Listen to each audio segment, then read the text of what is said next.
conversation. Now, the purpose of a conversation in this particular borough is that it is for everyone, and everyone has the opportunity to have their say on prominent local and borough-wide issues. Following the event, ward councillors will then work with the Cabinet and the council officers to resolve any issues and feedback update residents regularly. We're not expecting a fire alarm, but if we do, if we are asked to evacuate the building, please make your way out from the way you just come in. That's the only fire exit that's available, the 2 doors just behind the back row. I'd like to just quickly introduce our panel members with us this evening.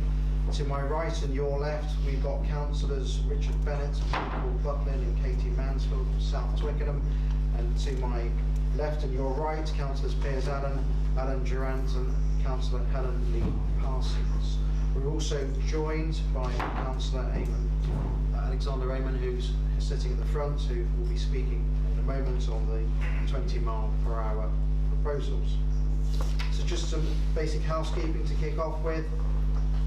I am an independent chair, in case you were wondering, and therefore I will field questions from the floor to the councillors on the panel this evening. If a microphone is given to you from the audience, could you please hold the microphone up to your mouth and speak clearly into the microphone? We are recording the session this evening. For those of you that haven't signed in, there is a piece of paper that's circulating around the room. I think it may have been at the back. Please do ensure you sign in and put your details down legibly so that we can contact you with further information to get involved and keep you informed. We're only taking questions this evening with regards to West and South Twickenham. Okay, so if you are here from outside of those 2 wards, please note we're only taking questions on West and South Twickenham and the impact on the area, and those can be asked. Okay, so with no further ado, I'd like to invite Councillor Alexander Amon to kick us off with the proposals for the 20-mile-per-hour consultation. Thanks very much. I'm going to improvise a little bit for the first time, and I'm just interested, just before I get going on the presentation, and I will whistle through it quickly because the focus is to allow as many questions and responses as possible. But just as a straw poll, in this room, how many people think at this stage that they're in favour of the 20 mph proposal? And how many against?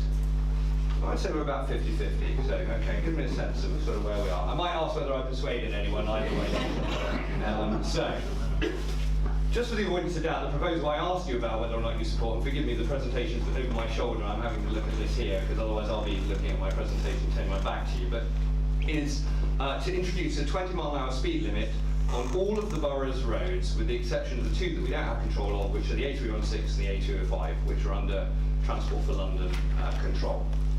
And I'll just say a bit about why. So there are 4 kind of key reasons: safety, simplicity, savings and straightforwardness. I'll rattle through them, but safety, the rationale for including all of the roads as we propose, as opposed to perhaps going for an option that quite frequently gets brought up as an alternative, which would be to focus on residential roads, is that if you look at the map that we've got in the back room there, and if you look at the data online, you'll see that a heavy concentration of the accidents that we have in the borough, and indeed the more serious incidents we have in the borough's roads, are actually on those primary roads. They're not happening on the whole on those residential roads.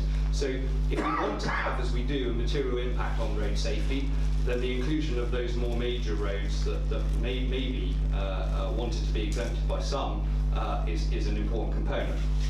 Simplicity ties in with that as well, because one of the issues with some of the 20 mph implementations that have taken place elsewhere in the country is that actually if you end up with 20 here, 30 there, it doesn't make a great deal of sense. People can't sort of understand why it's there and not somewhere else. It falls into disrepute, and that actually we probably end up with lower compliance levels. And I'll touch on a couple of examples of where that's sort of been proven to be the case. Savings, it's important for me to point out that I only found this out when I got into post being a cabinet member. This wasn't something I knew before we were here, so it's a material new point. But to do what we're proposing, to cover the borough entirely, barring those 2 roads under TfL control with the 20-mile-an-hour speed limit, we're looking at about £700,000 of spending. And I'll touch on that money, but that, just to say at this point, that money is being drawn from Transport for London funds that are won from the Mayor of London specifically for his objectives insofar as they align with ours, and quite therefore very focused on road safety and on fatality and injury improvement. So it's not like we could have spent this money on, just to head it off, nurses or doctors or schools. The sum of money is ring-fenced for very specific levels of spend. And lastly, straightforwardness is beyond simplicity, but if we'd have drawn lines on some arbitrary basis between 30 and 20 on the basis of primary versus residential roads, none of our roads actually purely fall into a sort of camp of being non-residential or residential. There would have been roads that we had proposed to be 30 that would have had people living on them who might have said to us, well actually I want to be on a 20-mile-an-hour speed limit road and I don't want to be on a 30. Or vice versa, we'd have included what we classified as a residential road in 20, and they might have said, well actually we want 30. And we could have been in a very extended conversation about this, and as a result of acting on resident concerns, we could have ended up with a patchwork quilt of 20 and 30, which actually didn't make a lot of sense when looked at strategically. So those were the rationales that drove it. I dare say I'll get some questions on those later.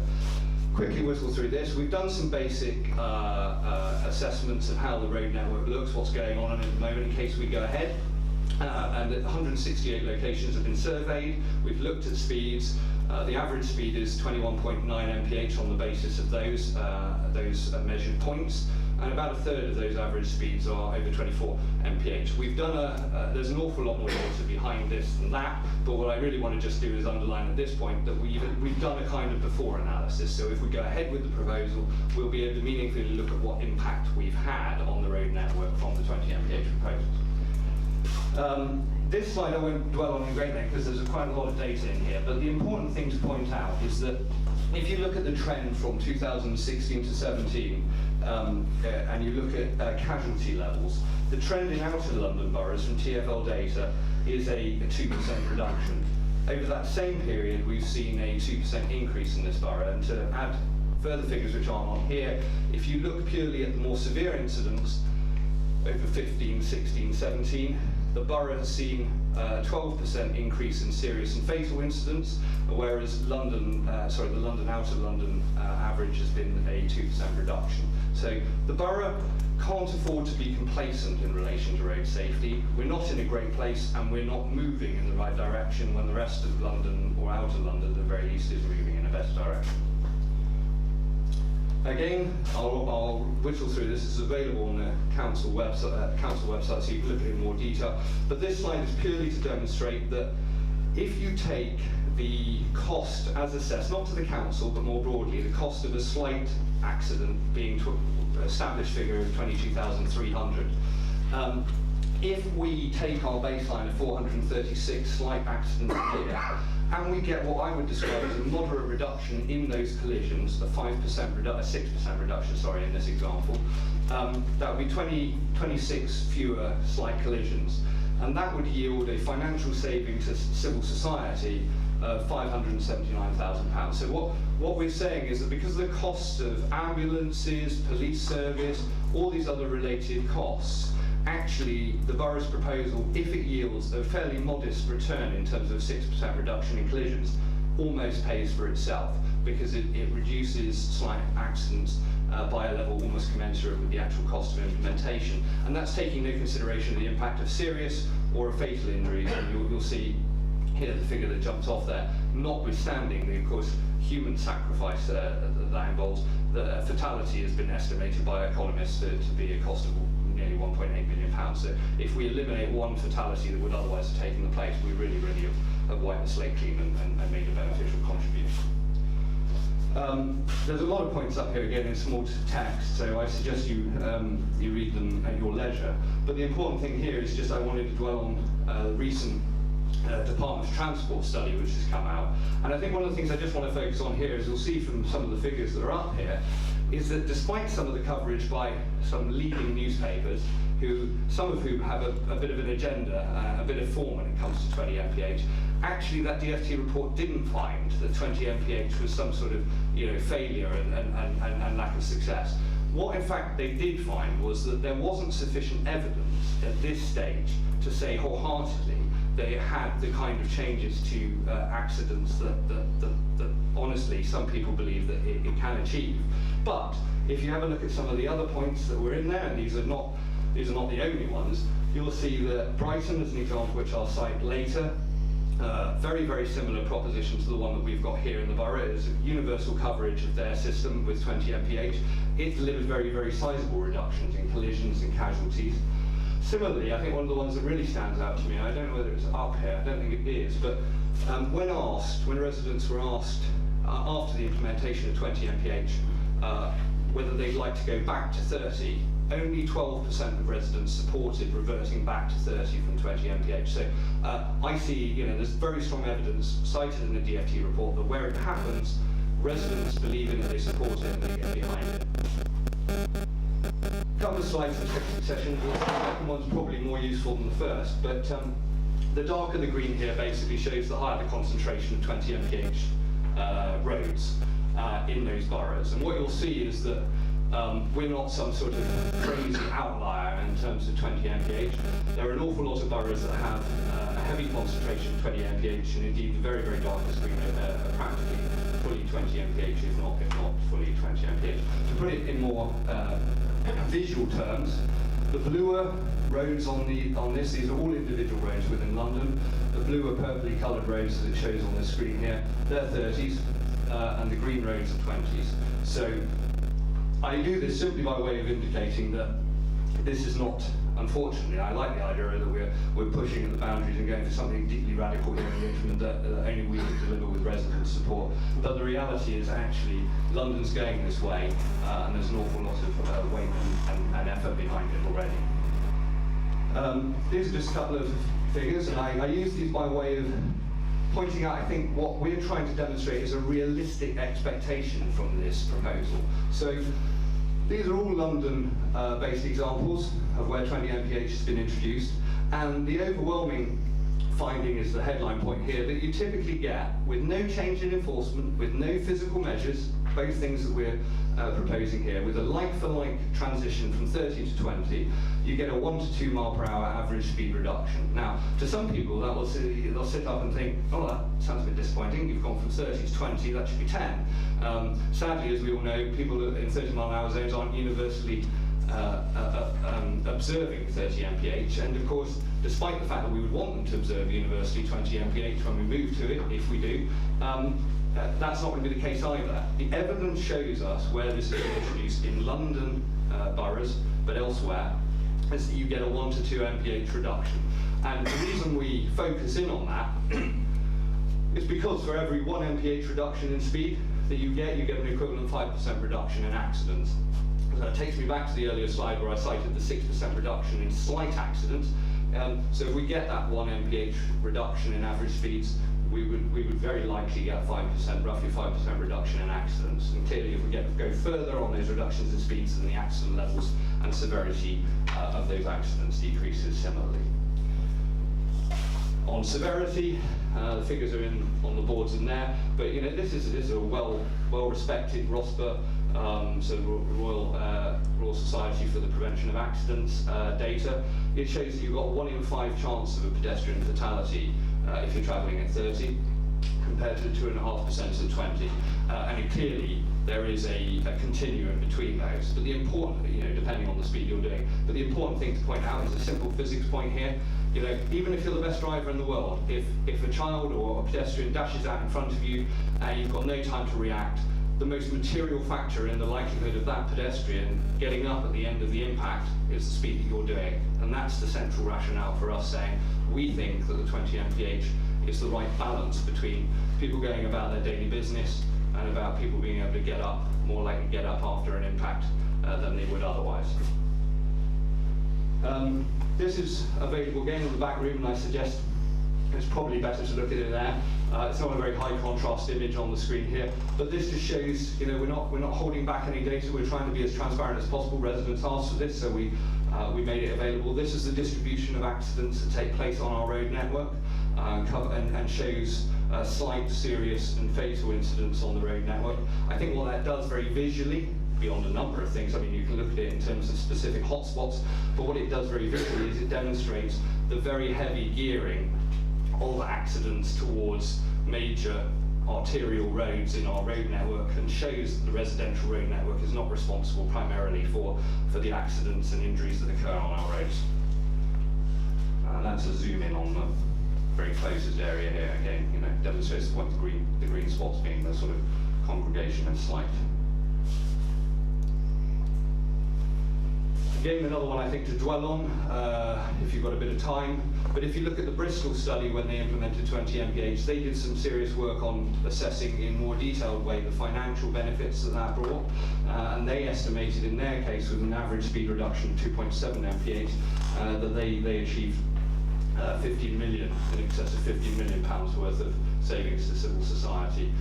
As I say, notwithstanding the elimination of some human tragedy element there, which of course is as important. I mean, they've got 4.5 fewer deaths on their road network mid-year, which I think, you know, for those 4 families with 4.5, as it were, you know, extra people within them, that makes a material difference. There are some other figures up there which show about greater cycling uptake and so on, but I'll touch on those in a bit more detail in a minute. I just want to say this because it comes up in some of the Q&As. I mean, this will be my 8th of 9 community conversations. So I hope that I'm not going to hear anything new, but I dare say the good people of West Twickenham and South Twickenham will outfox me with something that I haven't heard before. But this just shows the impact on journey times. I want to say a little bit about it, because of course one of the first things that people think about is how this will impact them directly. And what we know from data, again data driven, is that in London, 2/3 of all car journeys are less than 5 kilometres, and I've done the imperial, as it were, there, that's 3.1 miles. And a third of those not a third of those, but a third of all car journeys are less than 2 kilometres. And what I've done is just looking at both of those, if you assume that all those journeys are the maximum length they can be, so all journeys less than 5 kilometre are 5, and all those journeys up to 2 kilometre are 2, so I've taken the upper limit of these journeys. Even if you travelled from the moment you switched on your engine to the moment you switched off your engine at 30 versus the moment you switch on your engine and switch off your engine versus 20, you're talking on that 5 kilometre distance, that 3.1 mile journey, you're talking about an additional 3 minutes.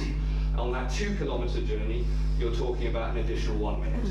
And the truth is, you are not, of course, from the moment you turn on your engine doing 30 miles an hour as much as you were doing 20. And our road network, at most times a day, doesn't afford you the privilege of doing 30 for much of it. So what we're saying here is, again, look at the London average of about 16.5 miles per hour. The reality is that the impact of the 20 mph limit on most people's journey times will be relatively negligible. Indeed, I would argue over time, I think people won't notice the difference that it will make. But, as I say, it has a meaningful impact on speed reduction and therefore on accidents, injuries and fatalities.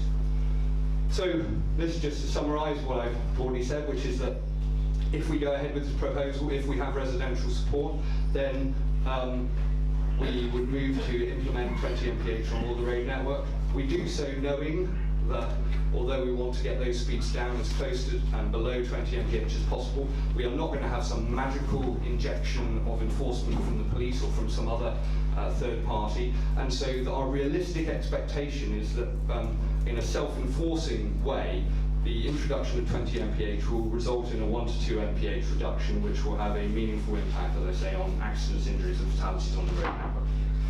Just a couple of quick summaries. There are a number of other consequent benefits which we think come from this. I'm the cabinet member for transport, air quality and street scene. Given that the Liberal Democrats are committed to improving air quality in this borough, I thought I needed to touch on this as an area. It's often cited as a sort of rebuttal point. I can tell you that I wouldn't be advocating a policy which I felt in any way had any risk of worsening air quality in the borough. This measure is not intrinsically there to improve air quality, but I see no evidence whatsoever that it will have a deleterious effect on air quality. And as I've cited in previous community conversations, I've spoken to 2 leading air quality academics, no more than 2, I just happened to have run into them at various events, one in borough and one out of borough. One from King's College London, one from the University of the West of England. They're both leading institutions in terms of air quality. Both those academics, when I asked them about what impact, this was before we consulted, what impact would 20 mph have on air quality, both of them said to me, it'll have no negative impact and it has every prospect of improving air quality. And the reason it has prospect of improving air quality is because There's some evidence to show that particularly in relation to NOx, there's a reduction possible as speeds reduce. PM 2.5 and PM 10, which are the fine particulate matter that come from tyres and brakes primarily. Clearly the wear on brakes and tyres reduces as the amount of speed that you're travelling at, and therefore the speed that you're travelling at and the need to reduce that to zero, the gap narrows. You have less wear on brakes and tyres, so you produce less of this PM 2.5 and PM 10. But critically, the biggest factor in relation to air quality is that by making the road network appear and indeed be less hostile to pedestrians and cyclists, people migrate, they choose not to drive, they choose to cycle, they choose to walk more commonly, and as South Central Edinburgh as an example shows, there were increases in foot traffic and bicycle traffic. Anybody who's getting out of a car and resorting to cycling, and I'm not expecting universal compliance with this, not because we get 20 or we're suddenly going to get everybody who travel by car going by cycle or by foot, but any movement we get from people who would have otherwise taken car journeys as their proposition to cycling or walking, that has the most consequential impact on air quality. And just as sort of, again, another point that came up during the consultation, it wasn't something we went consulting on the basis of, but the UK Noise Association came forward with data just as we went out to consult and showed that if you reduce speeds, you get a very interesting reduction in noise levels. So I think there's an interesting point for us all as residents living in our houses with this traffic outside our homes, recognising that there's a consequent reduction in noise disturbance that we can get from this proposal too. Just to sort of head off at the pass, one of the criticisms often sort of gets flag waved at me, which is that Bath is the example that shows that 20 mph doesn't work. Well, I have to take that one, straight away and knock it down, because Bath and North East Somerset didn't introduce limits, and not to dwell too much on this, but limits are, broadly speaking, they're just the change in signage, they're just a material change in the speed limit, as the name suggests. Zones are generally smaller areas, and they require physical traffic calming measures to go with them. Bath and North East Somerset implemented zones, and what their data showed, again, I would point out this was slightly mixed up by the Times, who took the DFT study and synergised it together with Bath when they actually were addressing two very separate things. But what the Bath data showed was that in the zones where they implemented things, actually things were going quite well, but actually the interactions between zones, the variability of speed limits between 20 and 30 on the deliveries of them created some conflicts. So Bath is not an apples with apples comparison for our proposal here. It's very much an apple with pears comparison. So I won't be making strong arguments for Bath's success, because Bath is a different model. And that's where I'm going to leave it. I'm sure you're all bursting with questions, and I want to take as many of them as I can, and see if I can give you satisfactory answers about why and where and how. Okay, so thank you, Councillor Eamon. You've obviously heard the case for. I noted in the audience, I thought it was about 40% of you that were against or not happy with the proposal. So you've heard of the 4 S's: safety, simplicity, savings and straightforward. No physical or legal measures. We hear, although zones, the £700,000 cost, but the case that a 6% reduction in slight injuries is a neutral impact on cost to civil society, an impact on journey times, I'm sure the mathematicians amongst you enjoyed that one, and an impact on health. So I'd like to start with those of you that were against, those of you that put your hands up. I'd like to take 2 questions first, so who'd like to put their hands up? So gentlemen up here, and then I'll come to you in a moment. Your question, sir. So microphone's just come. I'm quite happy to speak. That's okay. If you want me to speak in this thing. You asked for those in favour and those against. Correct. I voted for neither, because I think there is a place for it, but I'm not strongly in favour of it without additional elements to be added to it, which we can touch on later perhaps. Okay, thank you, and I'll come back to you on those elements. So gentlemen over here, thank you. Right. First thing to say is I really don't care one way or the other whether we have a 20-mile-an-hour limit or not. It will make no difference to my journeys around the borough. The traffic is so bad, you're lucky to be able to do 20 miles an hour most of the time. What I've got an issue with is the cost of this scheme, for what seems to be very little return. To pick up on your point, Mr. Raymond, earlier about the DFT report, where you said it didn't say that it was a waste of time. Can I just refresh everybody's memory? The exact words were, under page 9, and how have collision and casualty rates changed? The comparator analysis indicates that there is insufficient evidence to conclude that there's been a significant change in collisions and casualties following the introduction of 20-mile-an-hour limits in residential areas in the short term, based on the post-implementation data available to date. Although the absolute number of collisions and casualties per kilometre per year has reduced in the residential areas, there has also been a reduction in the corresponding 30-mile comparator areas. So my question to you is, you claim that this will produce up to 6% reduction in accidents and casualties, but that seems to fly in the face of the evidence produced in this report. Okay, let me tackle that. So, the important words there are insufficient evidence. So that's what they cited. They didn't say it didn't prove it. They said there isn't enough evidence out there at this stage to equivocally demonstrate material reductions. They did also say in that same study, if you look at Brighton is an outlier. Brighton shows really dramatic reductions. And Brighton is precisely the model that we are proposing to follow. So these are a whole range of different 20 mph areas, of differing levels of coverage of residential and major arterial roads. The closest comparison I can see in recent history to what we're proposing here is, as I say, Brighton. Brighton has some very clear and dramatic reductions in accidents, injuries and fatalities. Right, so you're planning to spend 700k of public money on something that might just produce a result. What are you going to do if it doesn't work? Let me answer your question, your second question. So, £700,000 I don't take lightly. It's a significant sum of money. As I said, it comes from Transport for London and has to fit with the priorities of the Mayor of London in terms of road safety. So anything that we decide to do as a borough has to meet the Mayor's priorities. Now, to deliver physical traffic calming measures is a very expensive proposition and not universally popular, has to be said. So if you ask me, what can we do for £700,000 that would have an impact on road safety, I would say nothing that would deliver the potential returns that we are focused on here. So I can't see a better spend in relation to road safety improvement than the one in front of me here.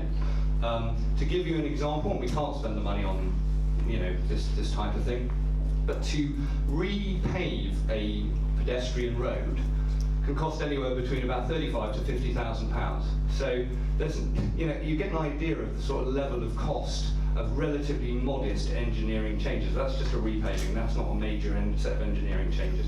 So I can't honestly say £700,000 spent on an equivalent set of physical traffic calming measures would deliver anything near the level of reduction in accidents, injuries and fatalities that I believe 20 mph can. But wouldn't you be better off taking the money and targeting it at those roads where there is a preponderance of accidents? Okay.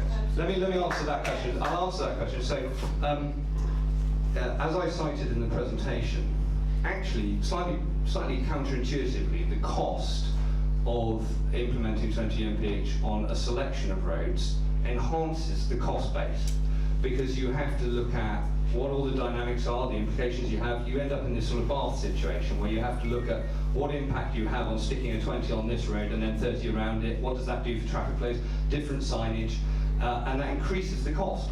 So what I've said at previous community conversations, and you might not agree with me, but my view is this. Presented with one option that costs, as an example, £1.5 million, which is to only focus on the residential roads, which will have definitely reduce would definitely improve road safety by a far lower amount. I couldn't hand on heart say I thought it was better to spend over double the sum of money for residents on something that was less effective. So I'm going for a lower cost, higher effectiveness proposition, and I think that makes sense to me, and it seems to me good value for money. Okay, if I can take another question in the room from anyone who was against. Gentleman here, thank you. Could you just give us your name as well, please? Thank you. My name is Al, and thank you for your considered presentation. I'm just a bit dubious about the statistics and the way they're put together. So there was a talk about the noise reduction of 40% if there was a 6 mile an hour reduction. Yet we're only going to reduce it by 1 or 2 miles an hour, so that's not even a useful statistic then. It's not a statistic we generated just say on that. That's a use UK it. noise. Yeah, you're using it. Yeah, but the reality is we don't yet know what the reduction is. What we've done is we've been realistic and said our minimum expectation is 1 to 2. There was also a reduction in 32% of the, I think it was NOx compounds. If you go from 31 miles an hour down to 19, so that's a 22 mile an hour reduction. That's not. Sorry, that's 12 mile an hour reduction. And as I pointed out on that quite well, the most significant impact on air quality is about the modal shift, and that has no relation to the overall. I get that there will be some improvements, but these are just false statistics to use. They're not false. What they are, no, forgive me, I've got to correct that. They're not false. What they are is they are. No, they are what is publicly available. Now, what we can't do is we can't undertake research that breaks it down. Shall we bring it down to 10 miles an hour? Sorry, can I just say something? My interpreter's not keeping up when you're talking to each other. Thank you very much. Sorry, please continue, sorry. Shall we reduce it to 5 miles an hour?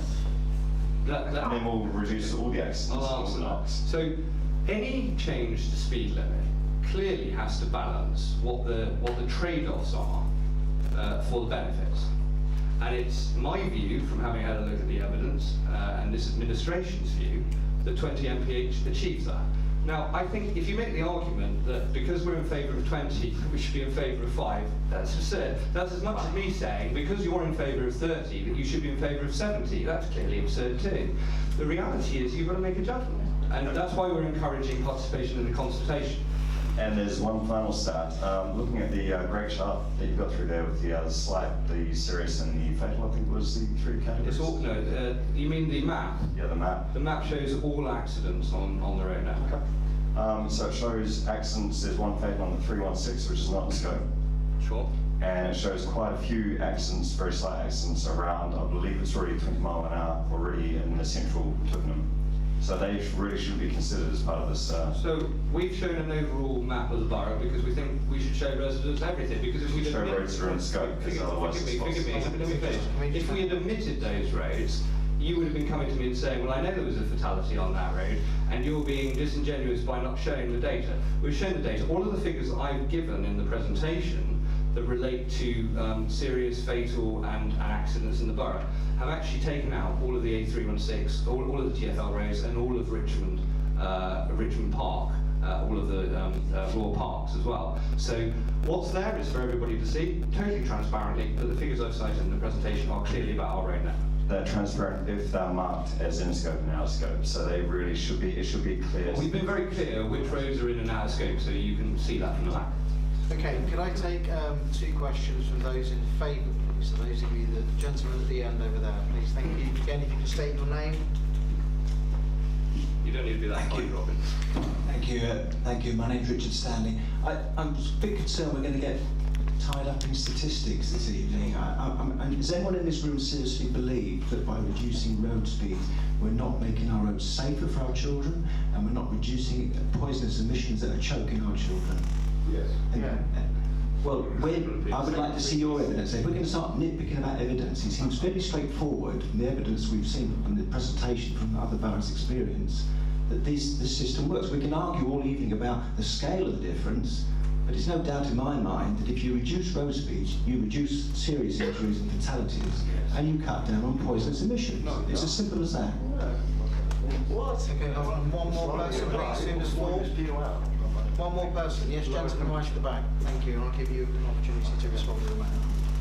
I second that gentleman's comment. I'm flabbergasted to sit in this room with the fact somebody's saying that we could save 1 life by dropping the speed, and you guys think there's no value in that. I can't believe I'm sitting here listening to that. Okay. Then why don't you hold drop on, it hold down on, to hold 4 on. miles an hour? Excuse me. 20. Yeah, but then when it's Excuse me, 20, sorry, you're still on fatality. sir, can I ask you, we have got an interpreter, and we're just trying to ensure that we get everyone has a voice. I'd actually like to go to the gentleman who was neutral, because he wanted some more information. So can we take your question, please, or for further information? If you just say what your name is, please. Here you are. My name is Terry Foster. I trained as a civil engineer, so I know a little bit about roadworks, etc. But I think you're taking one element of the whole traffic situation. I mean, you could be totally ridiculous and hopefully we'd have no accidents whatsoever if you made it 0 miles an hour, because we are heading that way. I'm not saying that I'm against 20, it could be 25. But the thing I would point out, even in this day and age, 30 mile an hour is a far lower apparent speed as far as brakes are concerned than when I first started driving 60 years ago. So things have changed dramatically, but we need to get the cyclists, because you want people to be walkers and cyclists, you need the cyclists to be educated far more than they currently are, in line with the traffic. I sit in my car these days with a seatbelt on around me. Cyclists are going around, no helmets, probably not insured, and probably not had any education. I mean, that would go a long way to helping them, because they're many of the accidents. But it is a very difficult situation. I appreciate almost everybody's point of view. It is a lot of money to spend. I don't totally go along with the presenter, because there have been roads at 20 mile an hour around the borough, and believe me, they do not travel at 20 mile an hour down those roads. And the other thing that I would say is we are in desperate need of having it all policed. Okay, can I try and tackle a few of those? And I'm very happy, just by the way, Robin, don't feel the need to balance it all so that I get a nice cross-section of views. I'm very happy to take those that are less persuaded and more, but I'm grateful for those that are persuaded. So, for a couple of things. So, generally, I think we need to encourage better road users of all types, more respect between our areas. And one of the things I am taking away from these conversations is maybe we need to look at some sort of campaign that we run in a future year that tries to improve some of the bad behaviours that exist in all different types of road users. What I would say in relation to cyclists specifically is this. There's a certain type of cyclist that is willing to cycle on the London road network. Generally male, generally younger, generally got a slightly, no, it's not sexist, it's borne out, generally willing to take higher risks, right? They're travelling at greater speeds, they're travelling in more risky behaviours.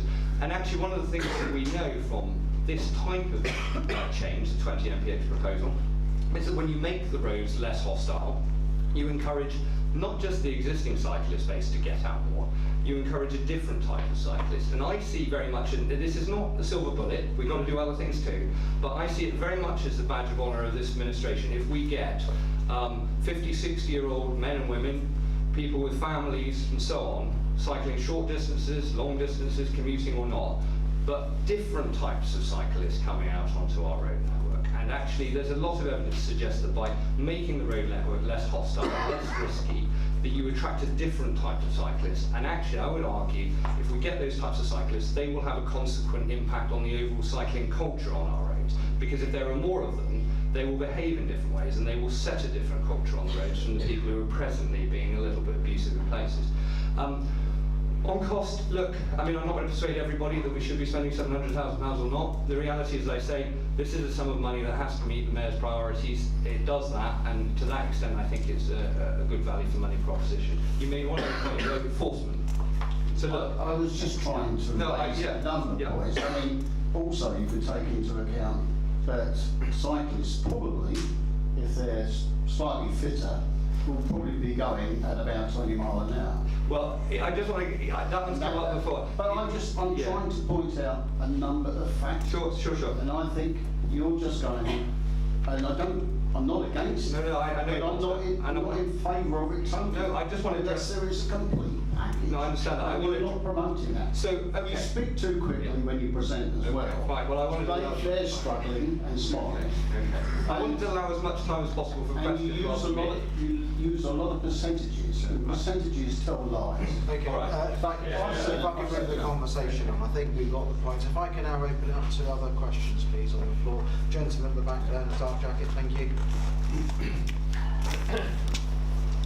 Thanks very much. I voted against this, although I can see quite clearly that a 20 mile per hour the speed limit, if people actually observed it, would actually reduce accidents.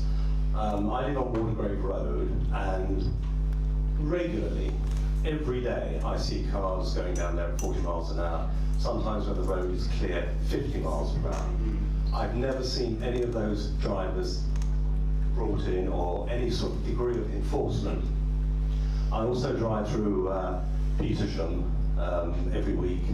There's a 20 mile an hour limit there. Yeah. I don't want to appear self-righteous or holier than thou, but I do try to stick to the speed limit. If I go at 20 miles per hour through there, I have cars tailgating me, intimidating me, and sometimes even overtaking me through Petersham. So unless we have some degree of enforcement, if we say that if you come into the borough of Richmond and you drive at more than 20 miles per hour, you will be caught and you will be prosecuted, then it will work. But otherwise, I can't see that it will. Okay, so let me just say a couple of things on that. So I very much like what you suggest. Unfortunately, I would be promising something that was undeliverable if I said that was going to happen, because the police just don't have the resource to do that. Similarly, if we went down a route of trying to find a way of doing it ourselves as a council, and we put speed cameras on the road network or whatever, which we're not proposing to do, we'd have been accused of being disingenuous and trying to hoover up motorist money. So you're damned if you do and you're damned if you don't. On the example you gave on Petersham, it was a good example. It came up in the Hammond-Petersham conversation that we had. What I would say is, I don't for a moment demur from the experience you have on that road. But what I do know is that when that road had 20 mph put on it, speeds came down. And when physical traffic calming measures went on the road, they came down again. So they may not be doing 20, but I can tell you, if you're driving on that road without 20 and without those physical traffic calming measures on Petersham Road, the speeds would be even higher than they are at the moment. I'll take the gentleman over there in the blue shirt. Sorry, thank you.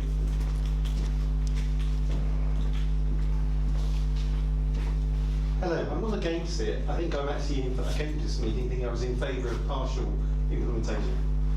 You answered the question earlier about partial correctly, as far as I think you answered it to your advantage, suggesting that it would cost twice as much for a partial, which some of us, including me, I can't quite understand, given I presume what you're talking about is a partial implementation where you're enforcing it round those partial implementation roads. Whereas when you show on the map that the vast majority in these two wards, and I think generally, and as you said yourself, certainly almost all, as far as I can see, the sad serious accidents, and most of the green ones, the partial slight accidents, sort of were on the main road. But by and large, the bus route sort of, yes. So the main road going past here, for instance, the 311, the 305, 309, and so on Watergrave Road. So if you implemented it, or something similar, and it may not be on those roads, I don't see any need to go around painting all the residential roads and to implement it on the residential smaller roads, because there doesn't appear to be, there are very few, unfortunately, accidents on those roads. So surely that would cost less. Let me explain. You make it as effective. No, you make a very interesting point, and actually I can see the appeal. So there are a couple of things there. So the first is, so let me be clear about the figures. £700,000 is the cost of implementing the borough-wide proposal that we've put forward. £1.5 million, the over double, is what it would cost. That's the independent officer advice that I've received about what it would cost to implement 20 mph on purely residential roads. So if we left out a distinction of what the major roads are, it would cost more. And the reason for that is that we have to put in more variable signage, and it costs more money. It seems a horrendous different amount, I agree, but that is the advice that I have been given by officers, not my view. I didn't pick the figure from the air. I'm told by officers that's the cost. No, I want to cover your point. I'm getting to your point. So your point, sir, was what about putting 20 on the main roads or something similar and leave the residential alone? The problem with that proposal is that what you do is you actually encourage rat running into the back roads. So if you make the major roads a lower speed limit than the back roads, you'll have everybody cut into the back roads to try and make up time. And that's the problem with it. Okay, can I take the lady just there in the middle? Hi, yeah, my name's Sally Marshall, I'm on Second Cross Road. I think the councillor's got mastery of making the figures say what he wants to, so he spoke before about 2% increase, but our borough was still well below the average of the actual TfL. It's 50 something, be 70. Admittedly, 50 is still far too many fatalities, so that's just a given. However, my question is more about the case study reference and the figures and case studies he's using. We have a national case study that can be benchmarked, and for years the national government has been putting in place speed restrictions, and they've come to the senses and started taking away the sticking plaster and actually educating people to stop speeding and the dangers of it. I don't think putting 20 miles per hour on the street is going to stop anybody speeding, but teaching and educating them, 1.5 million is a big amount that could be spent in that way. Okay, well we're not proposing to spend 1.5 million. We don't have 1.5 million to spend. Your slide was? No, I said that would be the cost of implementing on residential roads, which is not our proposal. So it's 700,000 for a partial. No, I didn't. No, forgive me, I said 700,000 for our proposal of all roads. It's double the cost for the residential roads. It's still a lot of money. Yeah, so 700,000, I just want to make sure we've got the figure. I have a friend who works for the actual speed courses that are run, and the figures that they have prove that it's been very successful nationally. So all I would say in response to that is this. It is a bit, I'm not going to bombard you with percentages. I'm going to do a bit of a common sense. I'm going to do a common sense psychology. I'm not going to bombard you anymore with percentages. So I'm going to give you a kind of common sense perspective here, right? There are many of us that when we're in a 30-mile-an-hour speed limit, I'm not claiming to be one of them, by the way, but that might think that on certain conditions it's okay to do 33, 35. Because that feels kind of tolerant. We make a risk judgment as human beings about what we think is right. If it's a 20-mile-an-hour speed limit, I think fewer of us would think that doing 33 or 35 in a 20-mile-an-hour speed limit would be appropriate. So even though we will exceed the speeds, we will exceed, our overall level of speed will reduce under a 20 mph. And at the end of the day, if that means that a child or an adult runs out in front of that car, that child or that adult has a greater chance of getting up at the end of it, and that's what motivates me and motivates us towards this proposal. May I just ask, have you looked at the national speeding courses and the actual education through stick and plaster model? I can't say that I've looked in detail at the proposal that you're making the case for. What I'm saying is I'm making the case for the proposal that I've brought to our citizens here in this borough and that we're consulting on. And you're consulting, and I'd ask you to keep an open mind, because a lot of what's been said today you seem to be dismissing, but there's some very good points on both sides. I'm very happy to look at these points, and if we can do them in addition, all the better. I frankly would hope that we can get support for this proposal and we can go further, so I'm not ruling out any further. I've got time for 2 more questions. I think those gentlemen over there and the grey sweater. I'll take you first. I understood originally that this was to be a consultation. Yes. For the last 45 minutes, I have the impression of being lectured by somebody who is relying on a variety of statistics, some of them straightforward and in support of his thesis, and some far from that. Interrupt me whenever you want. You've interrupted everybody else. So, what I'd like to know is, will it be the case that you have 20, 30, 30, 20 road signs at every junction with the South Circular and the A316? That will be a shame, because more road signs, a proliferation of road signs is, you know, the studies about confusion caused by proliferating road signs. I'm sure there will be a lot more of them.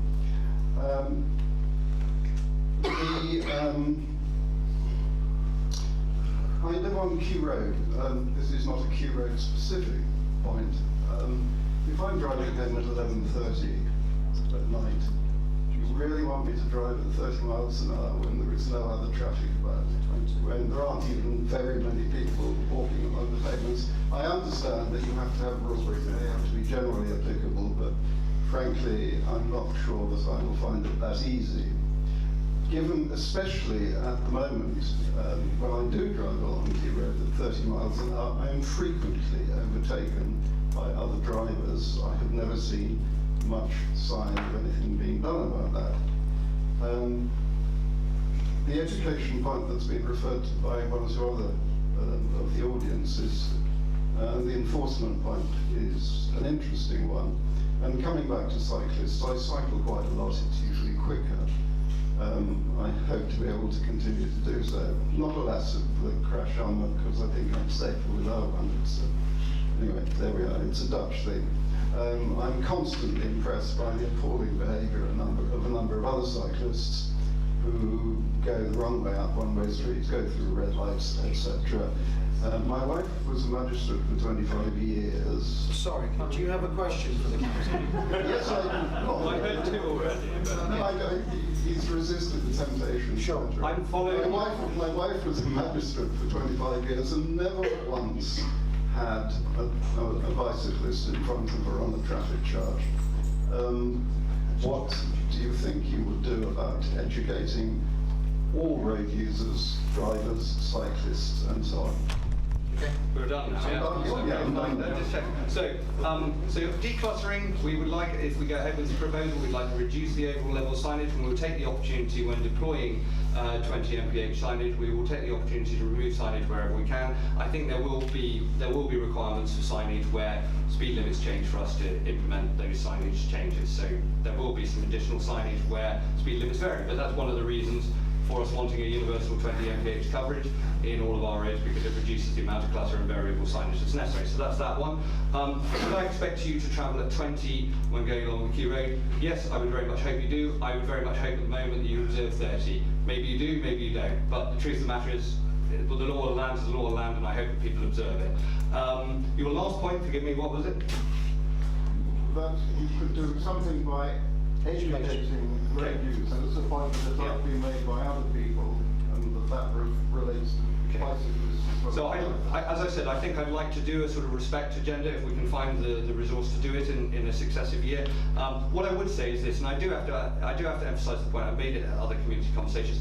I'm as irritated as the next person by a cyclist that breaks the highway code, that does things that are stupid, cycling on the pavement, going through red lights and so on. My wife is particularly irate about it. But the point I would make though is there is a difference in harm. And I know it's irritating as hell, but when a motorist goes through a red light, they can kill someone.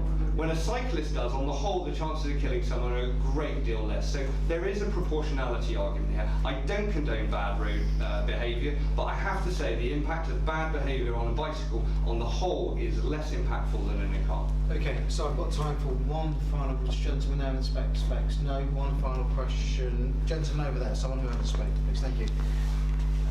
Yeah, just a quick, Ben Gould, Twickenham here. Quick question. This is a consultation, thank you for that.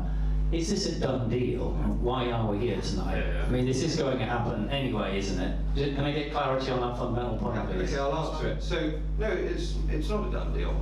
So we, I didn't say this in the presentation, but just very quickly for the audience now, we fought the last local election, the Liberal Democrats, on a manifesto, as you do, and in that manifesto it made very clear that we wanted to introduce 20 mph on all roads, excluding the 2 TfL roads that we proposed to leave out.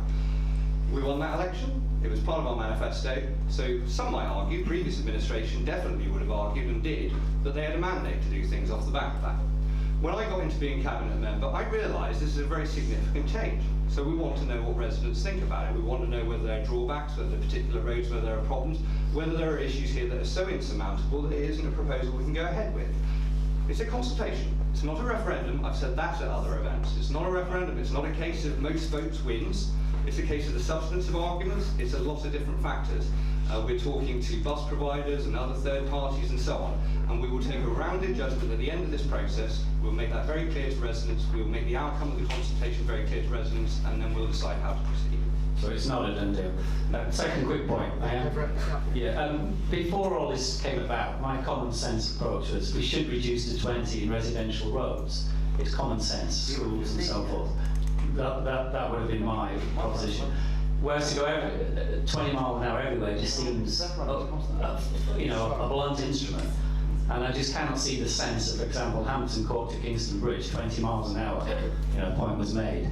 So it just seems like it's, I can see the sense in doing something universal because it's simple, but it is too much of a blunt instrument. And I think it should be some finesse about the limits. Fair points, and if there are specific roads or so on that you don't think or others don't think work, we'll look at them. But the argument is a simplicity one. It is about trying to get most compliance with the proposals possible. And as I say, honestly, hand on heart, I think we would have been playing gesture politics if we put 20 mph on residential roads, because actually that's not where the harm is. Okay, so if you've not had the chance to ask a question, there are some cards at the back, but also please do log on to the Richmond Council website and air your views and thoughts as part of this consultation. Thank you. Thank you. Okay.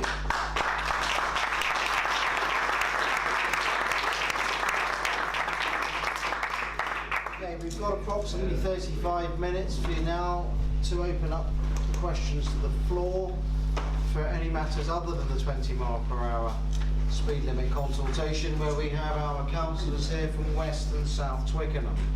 So, I'll come back to you in a moment, so we start here. I'm sorry, before we drop this entirely, the gentleman who gave the presentation thought that he would ask after he'd finished how many had changed their minds, if any. I'd just like to see the result. Okay, I have to forgive me, we'll indulge that request, okay. Those that in favour? Those in favour of 20 mph off the back.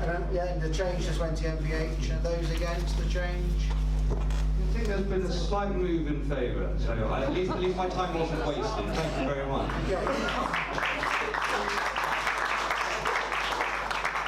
Okay, moving on to other matters. Show of hands, questions, please. Yeah, gentleman here, thank you. You can just say who you are, please. Thank you. Rob from Twickenham. The last few years and under the last administration, there were a lot of meetings held around the village planning process. A lot of community people put a lot of effort into it, and plans were produced as a result. This is the second one of these meetings I've been to, and I've yet to hear what happened to that whole process, whether it's still alive, whether this process supersedes it, and what happened to all the time and effort that went into putting that last process together. Okay, so it's a very good point. If I remember chairing one of those village consultations at Harlequins about 2 years ago, I just wanted to check whether are there councillors that were involved with those village consultations going back over the last period. I suspect. No, because there's been a whole subtle change. But okay, so Councillor Allen, please. Yes, thanks. I mean, I don't think any of that consultation will be lost.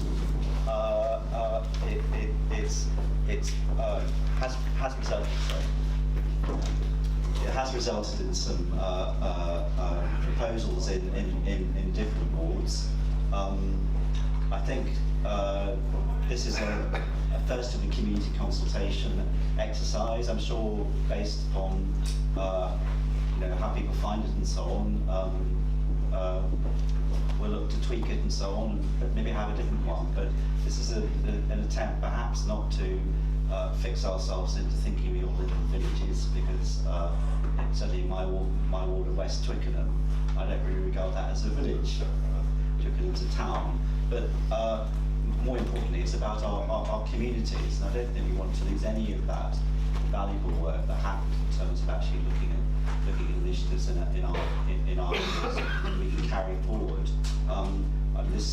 This exercise and so on is obviously trying to give a voice to residents for issues in our wards. I think we need to revisit some of the village plans and so on, and see where they haven't already been implemented and had an influence on the way things are going in those wards. See how we can revisit them again. Okay, certainly residents rightly want to have a voice, and they want authenticity with regards to the response. Obviously Twickenham Riverside, and the one I did at the time 2 years ago, is still ongoing as part of a discussion. Yes, Councillor Butland, you've got a response on the same point. There you go. Thank you. Yes. One of the things that did concern me at the time, still concerns me, is if we followed the old pattern, the old pattern split off Strawberry Hill from Twickenham Green. And to me, there was some relationship between Twickenham Green and Strawberry Hill. After the fact that Twickenham Green existed before Strawberry Hill, then that's a personal point.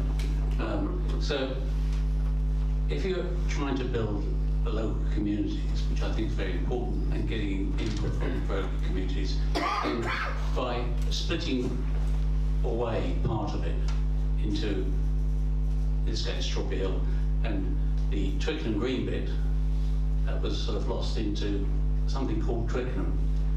Well, it isn't. There's a different relationship between here and this great Twickenham Green area, and both into the west, and also some parts of Twickenham. So I think the boundaries concern me, and I would like to have seen those adjusted as such. And yes, I do believe in a villagey concept myself personally, because I think that it's very important to get feedback from local people about their local community and what they feel is important. So that's why one of the things I've done personally was to create the Village of Twickenham Green Fete, where we were aiming to communicate on the green once a year to the community, at which all the local charities were involved and all the local people were involved. And it's still running now after 10 years, so I think it's a successful example. So, councillors, what will residents here see that's different as part of this consultation? So we're not repeating the vacuum that existed before, perhaps, is what I'm hearing, and nothing moves forward. What's going to be different as a result of this evening, as of today?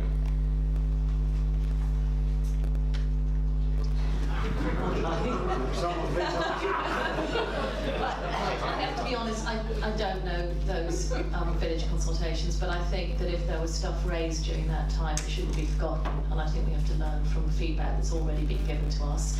Anything that's raised this evening to us, we can say that we definitely will follow up on. We might not agree with you on everything, but we certainly will follow up with you and make sure that any ideas that are raised, any thoughts as to how we can improve the local community, we're here to listen. That's what the conversation is about.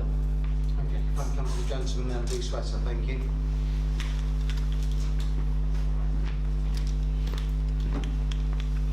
Thank you very much. Possibly almost slightly related tangentially to our first topic, which is about the balance between public transport and private use of vehicles and cars and what we need to do about air quality, etc. Two of the other things that are concerning me at the moment, and I'm sure concern most people living in this area, is the rapid decline of quality of our train service under the new railway operator, and proposals from London Transport in relation to the reduction of some of our bus services, or certainly an alteration which doesn't seem well thought through. These are things that we need to essentially protect if we're going to deal with reducing the amount of traffic on our roads, so we might even drive at 20, and encouraging people where they can to use alternatives. And so I just wondered what councillors, if you're aware of those issues and what you're going to do to tackle them and make sure that we not have a decline in our rail services, but a massive improvement from the base position we're in, and a massive improvement in good green electric bus services. Okay, I know, I understand we've obviously got Councillor Raymer here, member for Transport, but if I just hand over to Councillor Mansfield first, and then if anybody... Yeah, I'll pass to Councillor Raymer for some of this, but certainly with regard to the bus journey proposed timetables, what we've done is we've pulled together feedback that we have got from residents across the community here, and there have been complaints and concerns with regard to things like the 110 and the access to West Middlesex Hospital. What we've done is we've pulled all of that together, and Vince Cable has gone and met Transport for London with regard to the concerns that we have across, in fact, across the borough, or across the Twickenham side of the borough. He's been out there talking to Transport for London. I don't know whether Councillor Amon has... Well, I think they're both complicated issues, and they're not directly in our gear. I think, yeah, the MP, Vince Cable, has been doing a lot on both. I know he had a debate recently on the performance of South West Railway, as they're now known. I think there are bigger issues as well, the railway, I've got to be honest, notwithstanding the difficulties that they've got as a railway operator, but actually an awful lot of the issues that we will face over time in relation to punctuality and reliability, actually network rail issues. They're actually estimating a deterioration in their road network, and they're actually accounting for it publicly. So, you know, we've actually got a network rail provider accepting that the state of the network that applies to our borough is just going to degrade, which is totally unacceptable, subject to a number of conversations you imagine we're having. On the buses, consultation was due to close very recently, but it has been extended. So if you haven't responded, I would encourage anybody who hasn't to respond with their views on the proposals. In broad terms, and Councillor Mansell's absolutely right, but the broad terms analysis I give you is we as a borough are very disappointed by what's proposed, even though we haven't suffered some of the cuts to services and to frequencies that some other London boroughs have, which have been really dramatic. But we're disappointed because we as a borough, we're the only borough, I think, from memory, if my memory serves me correct, we're the only borough that saw an increase in bus usage in the last year. So we're a borough that are actually moving more to public transport, and Transport for London, due to their financial imperatives, are just cutting away services. So I think, we'll do what we can as a council, but please as residents do all you can to hold TfL to account and say that you do think that the reductions where they're making are unwanted and unnecessary, and we can only hope that TfL sees that. Councillor Parsons, please. Well, I'd like to hold you to that, please. If you haven't answered the consultation, please do. I live just off the Staines Road, and we had 2 buses going directly into Richmond, and one that actually turned off and gave her the opportunity, once you've gone through Twickenham, to continue to Richmond. What I'm concerned about mostly is anybody travelling along the Staines Road between the hours of, say, 7:30, 9:30. Lots and lots of people work in Richmond, and even more children go to school. If we're going to be reduced to 1 bus of 490, it will be havoc.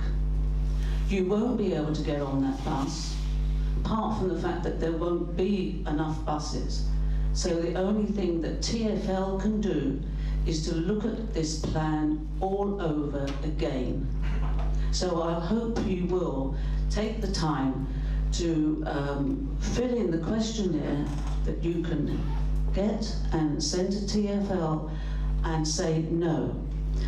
The side effects of this, of course, will be that people will take to their cars again, because they all need to get to various places, but in particular Richmond, because of course it's a direct contact and departure point for all the trains on the Northern Line, which I mean the line that goes through North London, and of course the District line.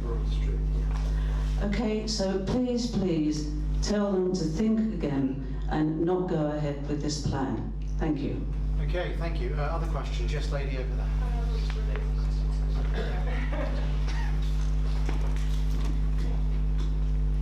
Sorry, a related question, because if everybody takes to their cars again because public transport isn't working, so this is a great area, we have some great facilities, and we create demand for this area which brings people in, and we all should be very proud of that. But when you create demand, what happens to the supply of residents parking that is here and very restricted? So actually being on 2nd Cross Road, very close to the Green, very close to the shops, very close to Strawberry Hill Station, there's an awful lot of people that park on my road and go down to the station, go to the shops, go to the Green. In a year, I've parked on my road once because there's no space there for residents to park. And I'm personally aware of petitions on 2nd Cross, 3rd Cross, Murray Way to get residents parking, I forget the term. But there seems to be some blockers in the council to letting it go through. The one argument I've heard is, well, if we do it for you, we have to do it for everyone. But the facilities are here, and the facilities are not further out, so you don't have to do it for everyone. It's just if we create demand, we've also got to supply and protect the residents' parkings around here to allow that.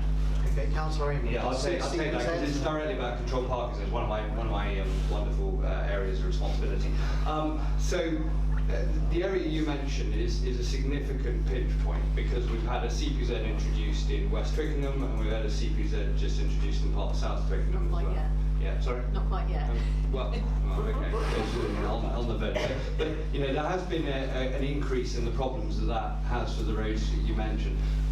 There's no sort of impasse. The only problem is, frankly, there are so many requests for controlled parking zones in this borough that we don't have the capacity to deliver all of them like that.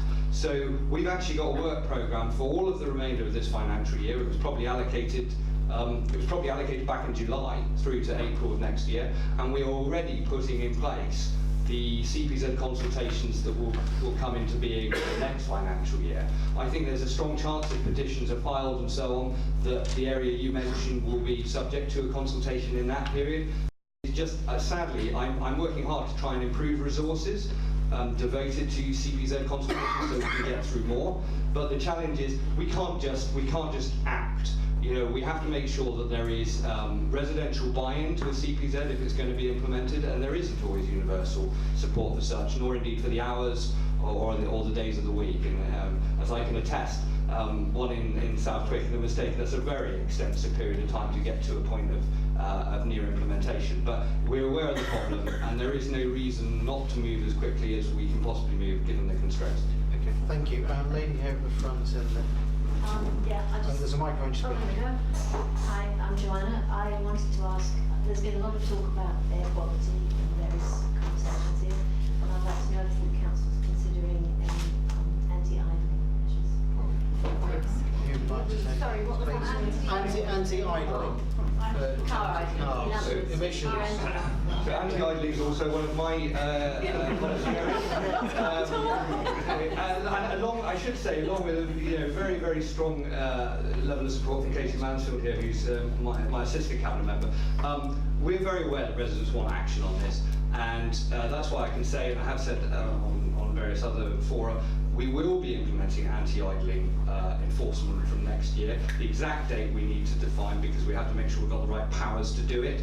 But the proposal is to use the existing cadre of traffic enforcement officers that we have doing parking enforcement to enforce anti-idling legislation in relation to vehicles. That will probably concentrate its efforts in the initial stages on level crossings and around schools and some other hotspots where most of the harm is done. But we are moving to a system, and we're very interested in views about how we can make that the most effective it can be. So hopefully not too long to wait. Thank you. Have we got any questions that are non-transport related? I know this was the billing for this evening.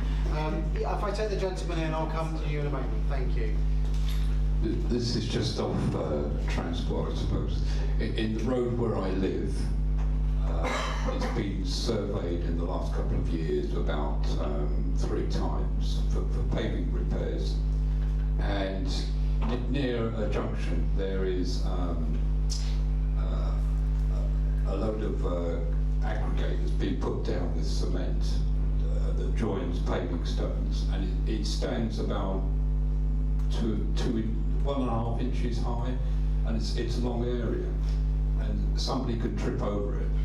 I think a gentleman over there made the comment that if the traffic, the 20-mile-per-hour limit just saves one life, it's worth it. Well, an old person could trip over this and break a hip and die within a couple of weeks easily. But this is, despite the fact that I've actually highlighted it and reported it, nothing's been done. What's the road? Spencer Road. Spencer Road. Who'd like to take that one, please? It's the junction with Walpole Gardens. Okay, would you like to take that? Who's? No, yeah, Michael. Okay, so you. This is something which is, I think, very in my main frame. My number one priority is, you've heard about people who go on about cyclists and how they share good cycling roads. Well, I'm on the thing about pedestrians. And pedestrians, and is there anybody that walked here into the hall? Oh, well, now I'm talking to you. Now, the thing about pedestrians, in case you haven't noticed, they can walk what I call along, up and down, providing it's on a level playing field. If they have to walk like that, apart from the fact that it hurts the hips, I can tell you, it also means they wobble about and quite easily fall over. So, to my way of thinking, that is a number one priority. I want a smooth walking area for people, and we are working on having Bradner Road done. One of the things I should be pushing there is not to put pavements back, but a tarmac surface that is level so that it's easy to walk, it's easy to push chairs, it's easy to get little kids and go with their scooters. So you're talking to a person who's 100% behind you, and I'll look at that and I'll annoy people. Councillor Mansfield. So just to say, it does take a long time. There is limited money with regard to road fixes and pavement fixes, but if that junction there between Spencer and Walpole Gardens has something that's specific that's dangerous, we will follow up and look into that. Okay, thank you. Gentleman back there with the green sweater. Yes, thank you. Richard Stanley again. Fly tipping. We're talking about transport now. I live on Sowell Road, just off Heathrow. We've got recycling facilities on the corner of the road. They've been shifted into Heathrow now because there's construction of flats going on. But it's a daily occurrence. Builders, landlords clearing out their properties. They're dumping mattresses, domestic refuse. As soon as you start dumping rubbish, other people think, that's great, I'll dump my rubbish alongside it. It does get shifted, but nobody, to my knowledge, has been prosecuted. I would love the council to take some action against some of these people who are doing it regularly, catch them using some sort of hidden camera or something, and prosecute them. This is disgusting. It's all over the borough. It's not just on my corner. Everywhere you go, these recycling units, you see rubbish dumped around them, cardboard being stuffed on top, and then you've got domestic refuse. It attracts rats and all sorts of problems. And I think the council should treat it more seriously. I noticed when you go around Hounslow, they've got banners up around about it. I think there's a campaign to stamp it out. I think we should do something similar in Richmond. Okay, so Councillor Bennett, you look after that wall there, do you? Yeah, fly tipping is on the increase across London. It's increased about a third, in fact. And it is the examples you're giving there of landlords dumping out onto the streets and so on. And the thing about this council is actually they're very good at clearing it. And in a way, that encourages people to think, well, you know, I can put it out because it will get cleared anyway. So that's not such a bad thing to have done. I believe that we do go around and talk to people, because one of the strange things they do is sometimes leave evidence of where they live in the rubbish they dump. And they do get, people do go around and talk to them and so on. So, but I'm not sure we do enough enforcement in terms of fining and so on. So maybe we do have to step that up. And unfortunately, the other thing about cameras is that they don't always capture what you hope they will capture. They're very disappointing quite often, because somehow people hide behind hedges and so on. So it is quite difficult to enforce in that sense. But once again, we have to step up our efforts. You're right. But fortunately, we're good at clearing it, and that seems to encourage it just a bit. Okay, if I can take a question from the lady in the grey there. Can we have a microphone? It's just one in front. Thank you very much. In defence of landlords, I am a landlord who works very hard to try and keep a property clean and tidy in Heath Road, but we have an awful problem with vermin.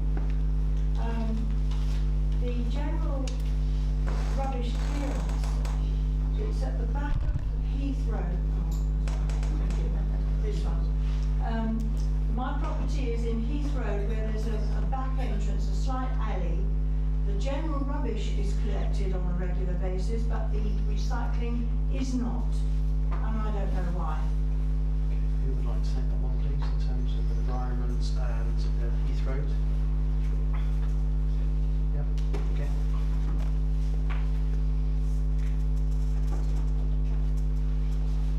You get hold of me on that number on my feet, and I'll Get hold of you? Yeah, and I will come around, look at it, and report it and track it down.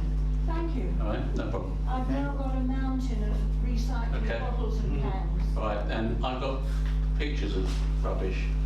And I collect it, you know what I'm saying. Another question. Of course you can. Yes, go for it. We all had wonderful new pavements put in all over the different places in the borough, in particular outside of Richmond Station, and they are filthy. Does the council no longer have any washing machines to clean the streets? Councillor Raymond? It's not my responsibility, but I do know a bit about it. The York stone that was put in a number of these places. Sadly, it was Chinese York stone, which is a bit disappointing because we should have been buying British, I think. But anyway, notwithstanding that bit of jingoism, the problem with the policy of putting in York stone is actually the previous administration had a policy which I quote, it was described as fade to grey, which is to say you put in this lovely, yellowy gold York stone and you just allow it to go as grey as the concrete that was there before. We have sporadically cleaned it, but unfortunately the problem is we inherited as an administration, we inherited no cleaning schedule for these this paving. So we have to find additional funds to clean it regularly and to bring it back. Use the 700,000. You can't, I'm afraid. It's a good thought, but the Mayor of London wouldn't see cleaning York stone as a £700,000 priority, I'm afraid. Okay, thank you. That seems to have a sense of humour. Any other questions, please? We've still got about 10 minutes or so. Yes, lady at the front here, the striped top. Thank you. Hi, Victoria. Literally on Hampton Road. I have a totally different concern to everything going on today.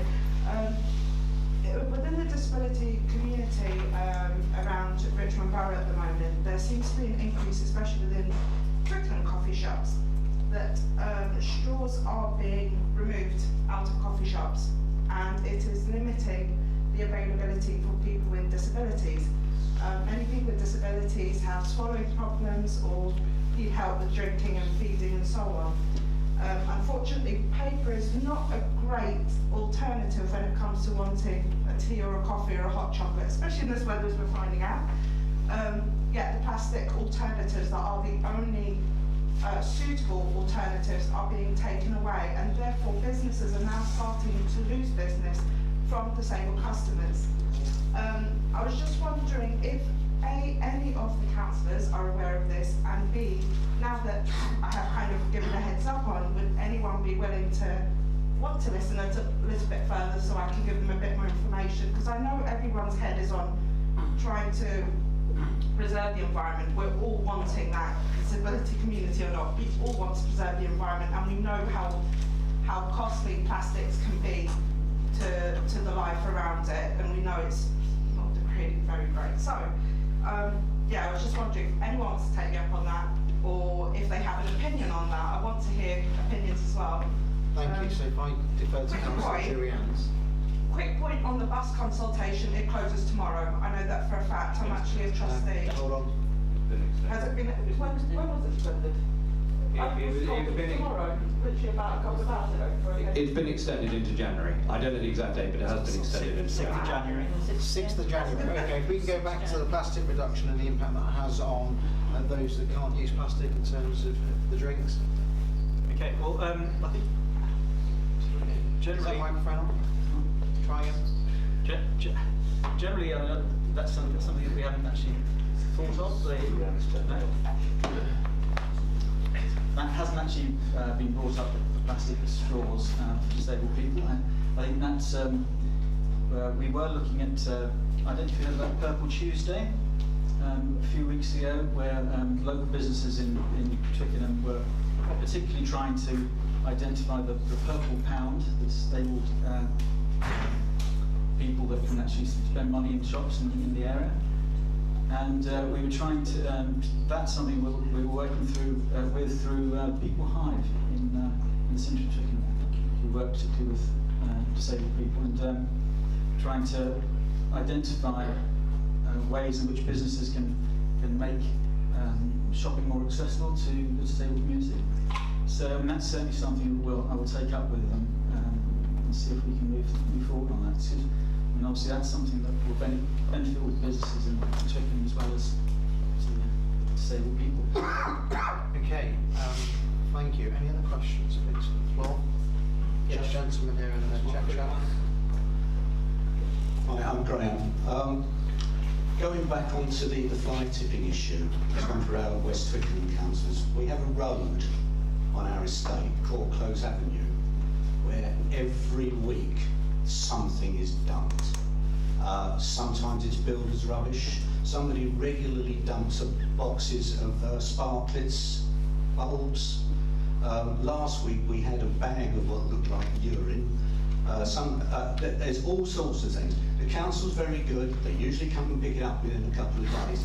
But can we have some positive action to identify these people and make an example of them? Okay, councillors?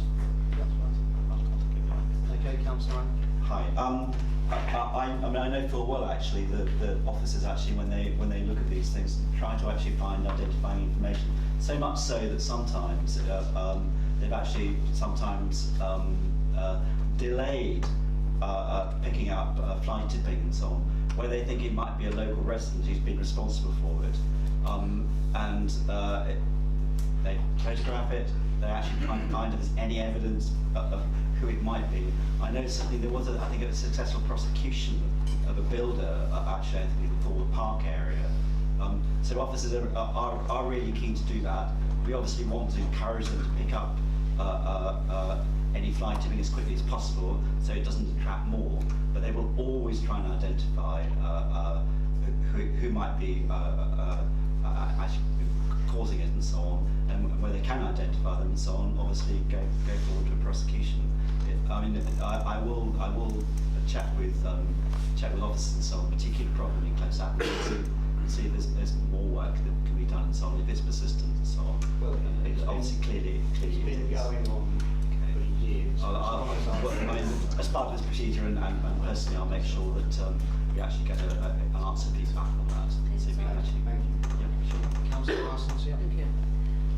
Just a short note, as far as it goes as our officers being aware of the fly tipping, they've been very, very good. I think in my area they've done up to 4 prosecutions. They've already collected £400 from one person. And one of the strange things is, through actually going through the rubbish, we've come up with people that managed to drop things from Northampton. And obviously there are some things that come in from areas quite close to us. But the department concerned is really onto it, and they're trying to check as much as they can. But I mean, if you see someone fly tipping, you could always take a mobile picture. I think it tends to be done in the dead of night. When yes, well, I was going to get onto that, because I've got lots of pictures of lots of rubbish, but unfortunately that probably is when it's happening. But hopefully they will leave something in there that means they can be identified. And as I say, at least 4 people, to my knowledge, in the last 2 or 3 weeks have been prosecuted. Thank you. Okay, thank you. I've got time for one more question, please. One more question for the councillors on the panel. What about a question on empty shops in Twickenham? Go for it. I think you've just asked them. Question on empty shops in Twickenham. Who'd like to take that challenge We up? don't need any more shops being built. We've got enough ones already. Councillors' opinions on empty shops in Twickenham? Yeah, Councillor Jurian. People talk a lot about the empty shops in Twickenham, and it seems quite a big issue. But looking at the statistic, Twickenham actually has very few empty shops in comparison to other comparable shopping centres. I know there are quite a few charity shops, things like that, but there aren't. There's numbers. It's less than. It's about 5% of the shops are actually empty, which is quite a low figure.